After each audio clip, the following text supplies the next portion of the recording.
সারাদিন রোজা রাখলেন রমজানে, কি কষ্ট, তৃষ্ণায় গলা ফেটে যায়, কিন্তু ইফতারির সময় যখন রুহ আফজা শরবতটা খাই কেমন লাগে? একটা আনন্দ আছে না নাই? এজন্য আল্লাহ বললেন فَإِنَّ مَعَ الْعُسْرِ يُسْرًا إِنَّ مَعَ الْعُسْرِ يُسْرًا।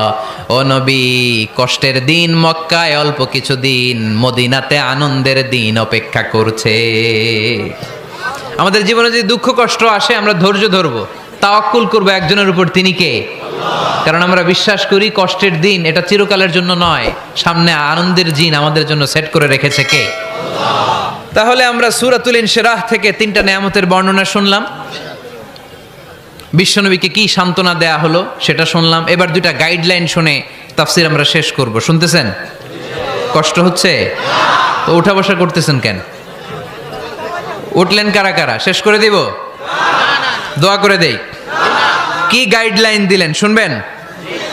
কে কে শুনবেন না হাত তোলেন।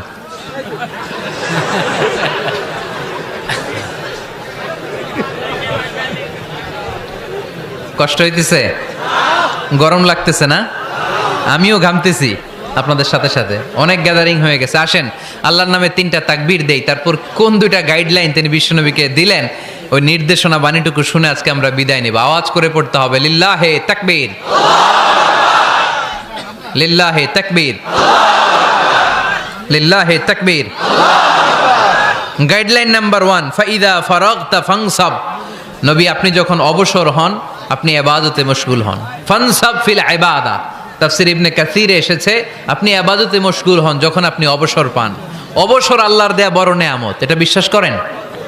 অবসর কিন্তু নেয়ামত। আমরা অনেকেই অবসর সময়কে কাজে লাগাই না, কিন্তু অবসর চলে যাওয়ার পরে যখন ব্যস্ত হয়ে পড়ি তখন বলি হায় রে, অবসরটা যদি কাজে লাগাইতাম। পরীক্ষার পরে 3 মাস ছুটি ছিল, এই 3 মাস অবসরে যদি পড়তাম তাইলেই তো আজকে ভার্সিটিতে চান্স পেয়ে যেতাম, ঠিক কি না? এজন্য বিশ্বনবীর আল্লাহ বললেন নবী ফাইদা ফারাগতা ফানসাব ওয়া ইলা রাব্বিকা ফারগাব। মাদানী জীবনে, মাক্কি জীবনে, দাওয়াতি কার্যক্রমের পরে, রাষ্ট্রীয় কার্যক্রমের পরে যখনই আপনি অবসর পাবেন তখনই আপনি ইবাদত করেন, তখনই বেশি বেশি আল্লাহর কাছে দোয়া করেন। দোয়াটা খুব শক্তিশালী, কিন্তু আমরা অনেকে জানি না কি করে দোয়া করতে হয়। সিনসিয়ার দোয়া ইজ লাইক এ মিসাইল। আপনারা প্রায় পত্রিকায় শুনবেন আমেরিকা অমুক দেশে মিসাইল হামলা করেছে, শুনছেন? মিসাইল হামলা এমন হামলা, কত সেন্টিমিটার বেগে যে কোন জায়গায় অ্যাটাক করবে, যেখানে মারার কথা ওখানে পড়বে। ঠিক দোয়াটা হচ্ছে মিসাইলের মতো। আপনি যদি দোয়ার মতো দোয়া করতে জানেন ওই দোয়াটাও জায়গা মতো যে ভেদ করবে, চিল্লা এখন ঠিক কিনা? কিন্তু আমরা দোয়া করতে জানি না, কি করে দোয়া করতে হয় এটা জানি না। বিশ্বনবীকে আল্লাহ বললেন নবী ফাইদা ফারাগতা ফানসাব, যখন আপনি অবসর হবেন তখন আপনি দোয়া করেন, আল্লাহর কাছে চান। বেশি বেশি চাইলে খুশি হয় কে? তার মানে প্রথম ঘোষণা হলো ফাইদা ফারাগতা ফানসাব। প্রথম নির্দেশনা হলো নবী যখনই আপনি অবসর পাবেন ইবাদত করবেন এবং দোয়া করবেন, বেশি বেশি আল্লাহর কাছে চাইবেন।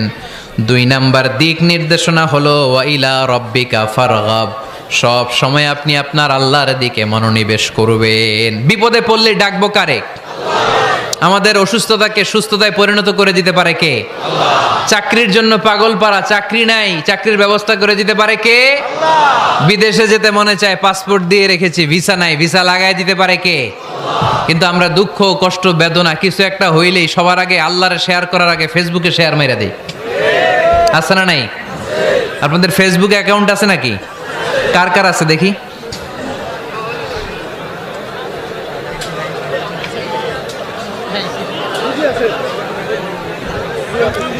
আছে আছে। এটার জন্য আমরা ভালো কাজে লাগাই, ঠিক কিনা? আপনি চাইলেই এমন ভাবে ফেসবুক ফ্রেন্ড লিস্ট করতে পারেন যারা ভালো ভালো জিনিস শেয়ার করে, যারা মোটিভেশনাল জিনিস শেয়ার করে, ইসলামের পক্ষে কথা বলে। আপনার এক একটা শেয়ারে অনেকের জীবন বেঁচে যেতে পারে, ঠিক কিনা? একজন মুমূর্ষ রোগীকে বাঁচাতে রক্তের প্রয়োজন, রক্তের গ্রুপ এ পজিটিভ। যারা রক্ত দান করতে আগ্রহী তারা এই নাম্বারে যোগাযোগ করুন। ফেসবুকে মাঝে মাঝে এরকম নিউজ আসে না নাই?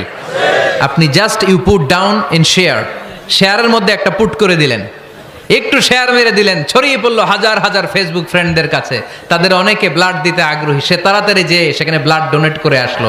আপনার একটা শেয়ারের কারণে বেঁচে গেল অনেকগুলো প্রাণ। চিল্লা এখন ঠিক কিনা? রক্তদানের মতো শ্রেষ্ঠ ইবাদত হতে পারে? আমরা মনে করি শুধু জিকিরি ইবাদত, আমরা মনে করি শুধু নামাজি ইবাদত। রক্তদান, এক ব্যাগ রক্ত থেকে অনেক মানুষকে বাঁচানো যায়। এর মধ্যে আছে হিমোগ্লোবিন, এর মধ্যে আছে প্লাটিলেট, আছে প্লাজমা। রক্তে একটা উপাদান আছে প্লাজমা, নাম শুনছেন? আগুনে পোড়া রোগীকে বাঁচাতে এই প্লাজমা লাগে। হসপিটালের বার্ন ইউনিটে যেয়ে দেখবেন মানুষ কিভাবে চিল্লায়। নুসরাত নামে একটা মেয়ে মারা গেল না? এক বদমাইশের কবলে পড়ে মারা গেল না?